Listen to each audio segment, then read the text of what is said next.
आज जिस टाइम ये वीडियो बन रही है उस टाइम हिमाचल में लगभग 69 जानें जा चुकी हैं, 37 अभी भी लापता हैं और इसका आंकड़ा और भी ज़्यादा बढ़ सकता है। इसका कारण क्या है? इसका कारण सिर्फ एक ही है, क्लाउड बर्स्ट्स, फ्लैश फ्लड्स और लैंडस्लाइड्स। 500 से ज़्यादा रोड्स ब्लॉक हो चुकी हैं। 700 करोड़ रुपए का loss water and electricity infrastructure को हो चुका है। सबसे बुरी हालत मंडी में हुई है, 13 जानें जा चुकी हैं। 150 से ज़्यादा घर, 106 से ज़्यादा कैटल शेड्स बह चुके हैं। NDRF और SDRF को भी डिप्लॉय कर दिया गया है। अभी भी ये सिलसिला रुक नहीं रहा है, बल्कि IMD ने 9 जुलाई तक रेड अलर्ट और ऑरेंज अलर्ट लगा दिया गया है।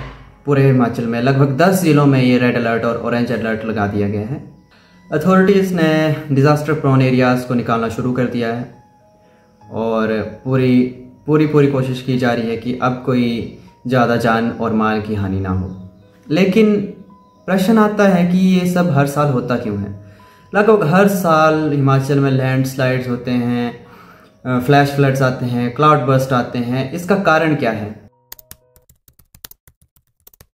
सबसे पहले तो देखिए ना कि इंटेंस रेनफॉल सबसे बड़ा कारण है। दूसरा बड़ा कारण है कि जो तापमान दशकों से बढ़ रहा है। अब हिमालय में जो एवरेज टेम्परेचर होता था उससे 1% ज़्यादा, यानी कि 1 डिग्री सेल्सियस ज़्यादा हो चुका है हिमालय का तापमान एवरेज से, जिससे कि हवा में नमी ज़्यादा बढ़ रही है, जिससे कि हैवी डाउनफॉल देखने को मिल रहा है। जब एक छोटे से इलाके में 100 mm की बारिश 1 घंटे में हो जाएगी तो उससे क्या होगा?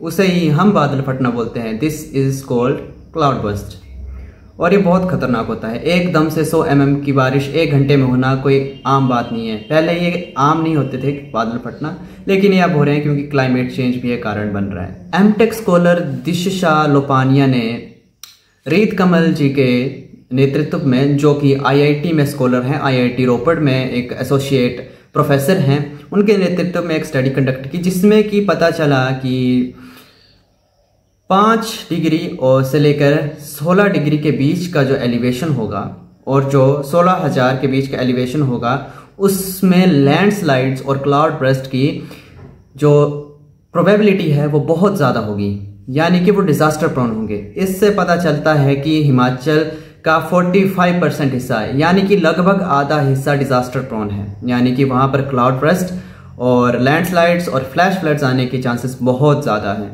फिर दूसरा कारण आता है अनप्लान डेवलपमेंट और रोड वाइडनिंग। जो 4 लेन का काम इस समय चला हुआ है, जो शिमला कुल्लू मनाली और शिमला सोलन 4 लेन की कंस्ट्रक्शन चली हुई है, उसमें मेन रीज़न ये है कि कंस्ट्रक्शन का जो मेथड यूज़ किया जा रहा है वो बहुत कंट्रोवर्शियल है। आप ब्लास्टिंग का यूज़ कर रहे हैं, करिए, लेकिन उससे होता यह है कि स्टोन की जो लेयर है माउंटेन्स में वो ढीली पड़ जाती हैं और जब बारिश होती है, जब हैवी डाउनपोर होता है, उसमें लैंडस्लाइड्स होने के और फ्लैश फ्लड्स आने के बहुत ज़्यादा चांसेस इंक्रीज हो जाते हैं।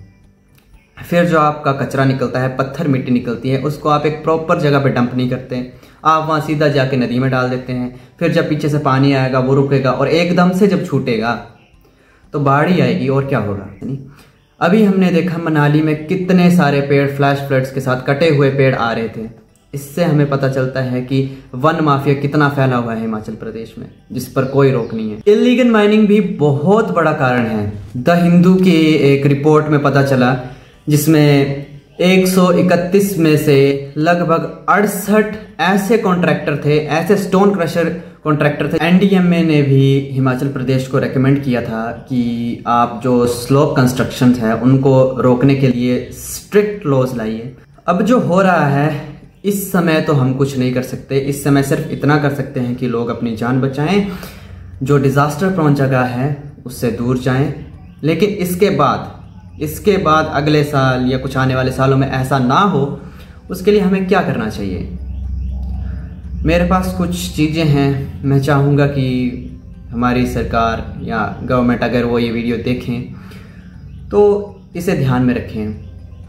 ऐसी कंस्ट्रक्शन जो कि डिजास्टर प्रोन जगह पर, डिजास्टर प्रोन स्लोप्स पर और फ्लड प्लेन्स पर बन रही हैं, उनको इमीडिएटली रोक देना चाहिए। गवर्नमेंट को रेड जोन्स डिक्लेयर कर देने चाहिए, जिससे कि जो ग्रीन कवर है, जो फॉरेस्ट हैं, उनको रिकवर किया जा सके और एफॉरेस्टेशन को दोबारा बढ़ावा दिया जा सके, जिससे कि हिमाचल की ग्रीनरी बनी रहे।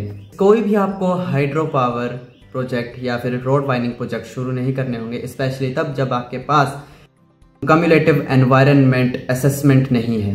स्लो कंस्ट्रक्शन पर भी बहुत स्ट्रिक्ट लॉज लाने होंगे, जो कि एनडीएमए ने भी आपको प्रपोज किया था। देखिए, प्रोग्रेस तो होनी है, डेवलपमेंट तो होनी है, मगर ये हम पे डिपेंड करता है कि हम उसको किस तरह से करेंगे। हम एक डिस्ट्रक्टिव डेवलपमेंट भी कर सकते हैं और एक प्रोग्रेसिव डेवलपमेंट भी कर सकते हैं। In the end, I want to say that Himachal is not drowning, it is being buried under our bad decisions. Over and out.